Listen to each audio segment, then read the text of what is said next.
work quietly and follow along. At any point, click the pause button to catch up or take a break. Awesome, thanks for joining me today. We're going to be learning how to draw this awesome farmer's field, and it's going to appear like we are standing in the middle of the field and how things are closer to you and farther back from you in the distance, but also this beautiful sun in the background that's shining on all the crops. And this is going to teach you how to make things look like they would in real life. And you'll be able to have a chance to personalize it as well. So let's get started. I have a ruler. You don't have to have a ruler. You can just kind of draw your lines, but for me it's going to help really make sure I get all those lines straight. We're going to begin with the horizon line that divides the ground from the sky. And you can put your horizon line however, far down you want from the top of the paper. Doesn't matter. If you want more sky, that's fine. Or if you want to put more emphasis on the crop, that is okay too. I'm going to do my very best to get this straight. I'm using the edge of the ruler over here to help kind of line that up. There we go. Now, in the center of my page, we are going to want to put one point, and this is going to be called the focal point, where everything is going to kind of be drawn to. And it can be off to the side, it could be, it doesn't have to be perfectly in the center. Don't worry about it.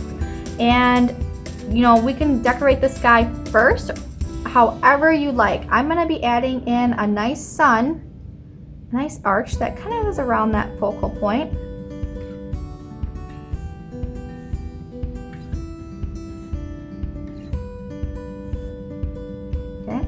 Now, this is the point where you can add clouds. Maybe you want a moon over here, or maybe you have a barn or a tractor. I'm going to leave that blank just for now, and we can come back and add those things later. But I just put the sun in so you can tell what is the sky and what's going to be the crop. Speaking of crop, let's get growing and going. So now, from our focal point, you're going to take your ruler.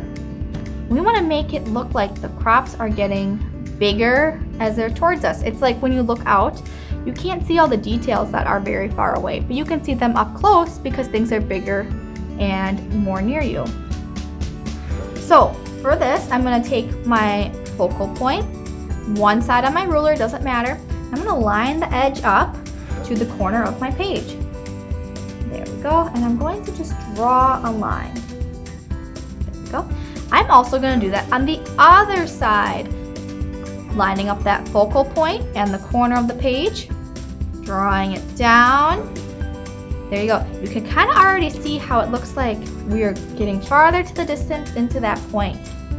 Now from here, you get to divide up your fields however you want. For example, I want to split this one in half because I'd like to grow, just kind of have like more of an open field with a fence and a scarecrow. I'm going to put this right down here. So what you're going to do is you're going to line up your focal point with your ruler, draw a line.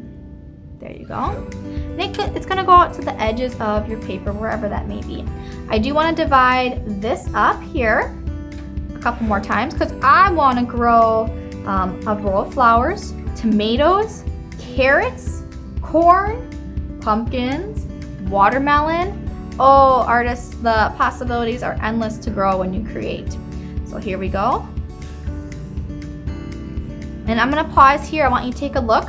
Not all of my sections of my field are the same size, and that's okay. Maybe you want to have more pumpkins, and because the pumpkin's bigger, you need a little bit bigger field versus the carrots and the tomatoes.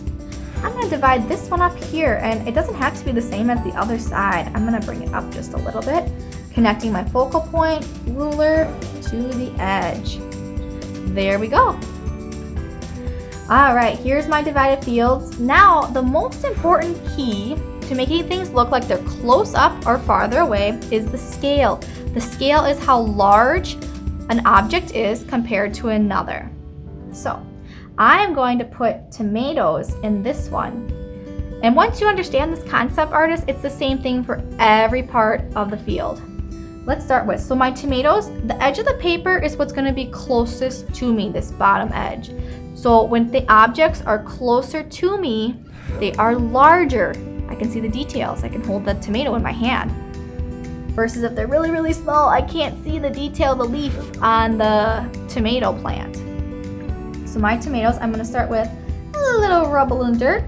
a nice big stalk for the plant. And then I'm gonna draw a couple circles to represent my tomatoes. And my tomatoes are gonna be rather large. Okay.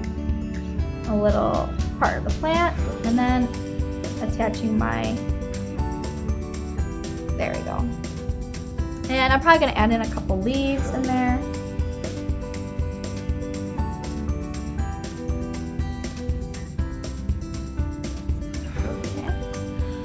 All right, now I'm gonna add another one, but this time it's gonna be off to the side, and it's not gonna be as tall because it's getting a little farther away.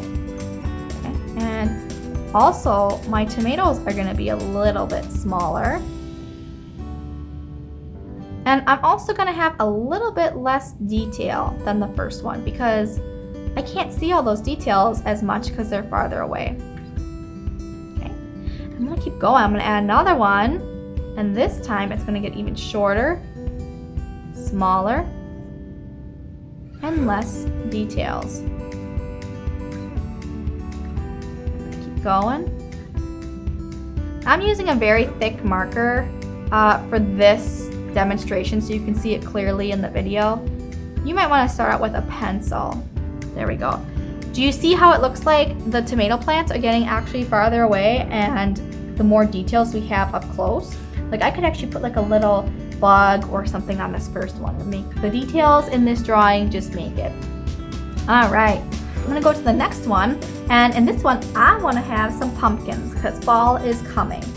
And my first pumpkin is gonna be pretty darn big. Lots of details showing the curves.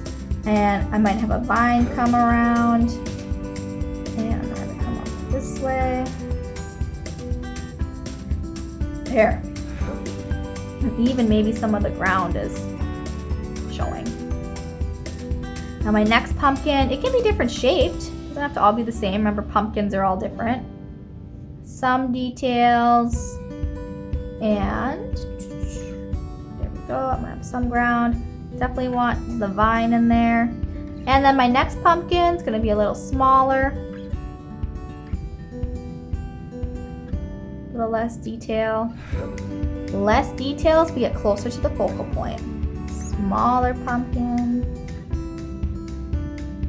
A little smaller yet. Teeny, teeny, tiny. There we go. Once again, you can see how the pumpkins appear, that they are closer to me and getting farther away. Next, I would like some watermelon. Watermelon's amazing. There we go. That's my first watermelon. And once again, it has like a vine. I'm gonna show some of the ground and the dirt. The next watermelon I'm gonna draw, it's gonna be open. Sometimes I think they just crack open or something got at it. Now this is black and white, remember. Once I color it, it's gonna be totally better. And again, my watermelons are gonna be getting a little smaller.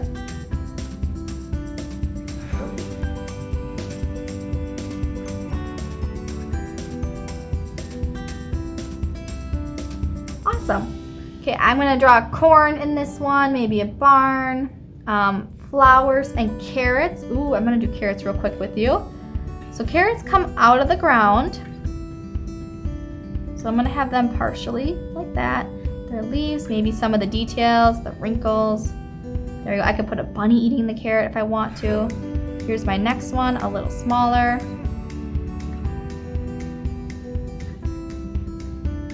There we go, some of the dirt.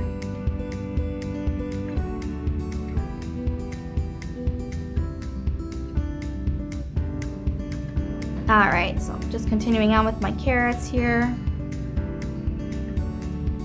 All the way. Okay, now I could put like a scarecrow or a tractor working, but let's talk about a fence. I'm gonna add a fence line. I'm gonna come up in here, and I wanna divide the fence line. I don't want it on the horizon right here. You totally could, up to you. I'm just gonna bring it down a little bit. Now, my fence lines are gonna get a little bit smaller, so they're just like the vegetables. My posts, I'm gonna start out really taller and thicker. and get more smaller and narrower and closer together as they get towards the focal point.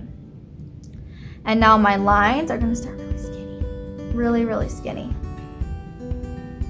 And eventually they're going to get thicker with a post across. Yeah, it's a little tight. Remember, I have a marker, so it's not as easy, but you get the general idea. Okay? And I'm going to leave the rest up to you, and make sure you color it and do a really good job, because that is what's going to make the farm really come to life. You could add cows, different animals, farm equipment. Possibilities are endless, artists. Thanks for joining me today.